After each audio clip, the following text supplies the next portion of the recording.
নারী ধর্ষণ আর শিশু হত্যার নাম কি সন্ত্রাস দমন? এমন প্রশ্ন মিয়ানমার থেকে পালিয়ে আসা রোহিঙ্গাদের। আমাদের সহকর্মী জিএম মোস্তাফিজুল আলম খুঁজে বের করেছেন এমন কয়েকটি পরিবারকে যারা অভিযোগ করেছেন পুরুষদের হত্যা আর বাড়িঘর জ্বালিয়ে দিয়েই ক্ষান্ত হয়নি সেখানকার সেনাবাহিনী। আন্তর্জাতিক অভিবাসন সংস্থা IOM এর ন্যাশনাল প্রোগ্রাম অফিসার বলেছেন, এসব অভিযোগ পুরোপুরি অবিশ্বাস করার কোনো কারণ নেই।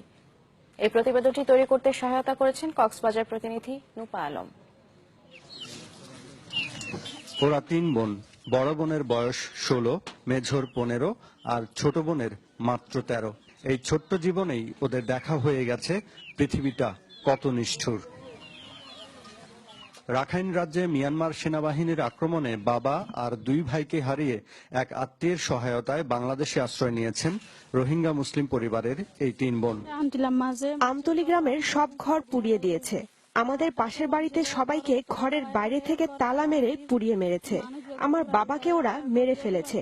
আমরা অনেক কষ্ট করে পালিয়ে এসেছি। বার্মিজরা আমাকে ধর্ষণ করেছে। বাবা ভাইদের হারিয়েছি। 5 দিন জঙ্গলে পালিয়ে থাকার পর খাল সাঁতরে পালিয়েছি। ওদের মতো অনেকেই পালিয়ে এসেছেন বাংলাদেশে। সেনা অভিযানে যাদের ঘরবাড়ি পুড়ে ছাই হয়ে গেছে, চোখের সামনে হত্যা করা হয়েছে স্বজনকে।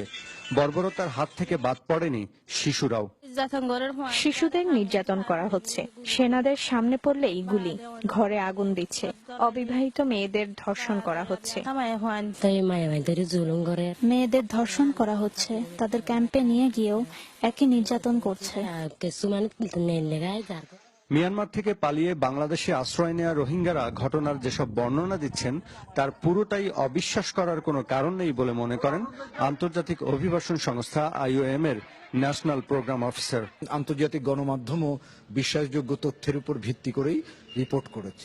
যারা বিক্ষিপ্তভাবে বাংলাদেশে আশ্রয় নিয়েছে প্রাণ বাঁচানোর জন্য, তারাও যে তথ্যগুলো দিয়েছে, এই দুটি তথ্যর কিন্তু মিল পাওয়া যায়। তাই শুধু বক্তৃতা বিবৃতিতে সীমাবদ্ধ না থেকে আন্তর্জাতিক মহলের উচিত সমস্যা সমাধানে মিয়ানমারকে চাপ প্রয়োগ করা।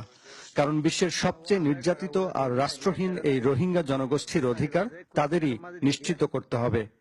যে হারে বা যেভাবে বাংলাদেশের উপরে অনুরোধটা আসছে, সেই অনুরোধটা যদি আরো তীব্রভাবে সেখানে যায়, তাহলে মনে হয় সমস্যা সমাধানের একটা সুনির্দিষ্ট পথ খুঁজে পাওয়া যাবে।